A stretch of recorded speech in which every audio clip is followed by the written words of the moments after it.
Hello friends, welcome to our channel. இன்னைக்கு நம்ம பார்க்க போற செக்ஷன் என்னன்னு பாத்தீங்கன்னா present simple and present continuous எங்க வரும் அப்படிங்கறது பார்க்கலாம். First one present எப்படி யூஸ் பண்றதுன்னு பார்க்கலாம். present simple இப்ப கரண்டா நடக்கிற presentல நடக்கிற சிச்சுவேஷன் பேசும்போது அங்க present simple வரும். அதாவது ஒவ்வொரு நாளும் நடக்கும் பழக்கங்கள் அல்லது நடைமுறைகள்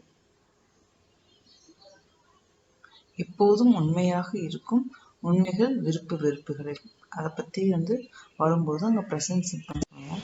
present simpleக்கான எக்ஸாம்பிள் பாத்தீங்கன்னா I work in hospital. நான் ஒரு மருத்துவமனையில் வேலை செய்கிறேன். Next I don't work in hospital. நான் மருத்துவமனையில் வேலை பார்ப்பதில்லை. present simple எந்தெந்த இடத்துல வரும் அப்படின்னா he, she, does வர இடத்துல verb கூட s யூஸ் பண்ணுவோம். First example, he speaks French. அவர் French மொழி பேசுகிறார். Next one she likes jogging. அவளுக்கு jogging பிடிக்கும். Does he speaks French? இது என்னன்னா questionary வரும்போது நம்ம present simple யூஸ் பண்ணுவோம். அதாவது அவர் French மொழி பேசுகிறாரா அப்படின்னு சொல்லி ஒரு கொஸ்டின் பண்ணி கேட்கும்போது அங்க நம்ம present simple யூஸ் பண்ணுவோம். present continuous எங்க யூஸ் பண்ணுவோம் அப்படின்னு சொல்லி பார்க்கலாம். First example, I am working in a hospital this week. நான் இந்த வாரம் ஒரு மருத்துவமனையில் வேலை செய்கிறேன். அதாவது ப்ரெசண்டா நடக்கக்கூடிய ஒரு திங் தான். பட் அது ஒரு கண்டினியூஸ் இருக்கு. இந்த வாரம் ஃபுல்லா அந்த ஹாஸ்பிட்டல்ல ஒர்க் பண்ணுகிறேன் அப்படின்னு சொல்லும்போது அங்க ப்ரெசன்ட் கண்டினியூஸ் வரும். நெக்ஸ்ட் ப்ரெசன்ட் கண்டினியூஸ் எங்க வரும்னு பார்த்தீங்கன்னா let's see second example.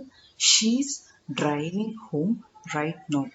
அவள் இப்பொழுது வீட்டிற்கு காரில் செல்கிறாள். இந்த சிச்சுவேஷன் ப்ரெசண்டா தான் நடக்குது. பட் என்னன்னா ஒரு கண்டினியூட்டி இருக்கு. அதாவது அவள் இப்பொழுது வீட்டிற்கு காரில் செல்கிறாள் அப்படின்னு சொல்லும்போது அது என்னன்னா present continuousல நெக்ஸ்ட் present continuousக்கான தேர்ட் எக்ஸாம்பிள் பார்க்கலாம். I am working late night. அதாவது நான் இன்றிரவு தாமதமாக வேலைக்கு செய்கிறேன். நான் ஒர்க்குக்கு போனேன். பட் எப்படி போனேன் அப்படின்னா லேட் நைட் தாமதமாக வேலைக்கு செய்கிறேன். Second example, she is driving to the beach later. அவள் பின்னர் கடற்கரைக்கு காரில் செல்கிறாள். ஸோ இந்த சிச்சுவேஷன் வரும்போது இது நம்ம என்ன சொல்றோம் அப்படின்னா ப்ரெசன்ட் கண்டினியூஸ். இந்த வீடியோ பிடிச்சிருந்தா கைண்ட்லி லைக் பண்ணுங்க, ஷேர் பண்ணுங்க, சப்ஸ்கிரைப் பண்ணுங்க. தேங்க்யூ.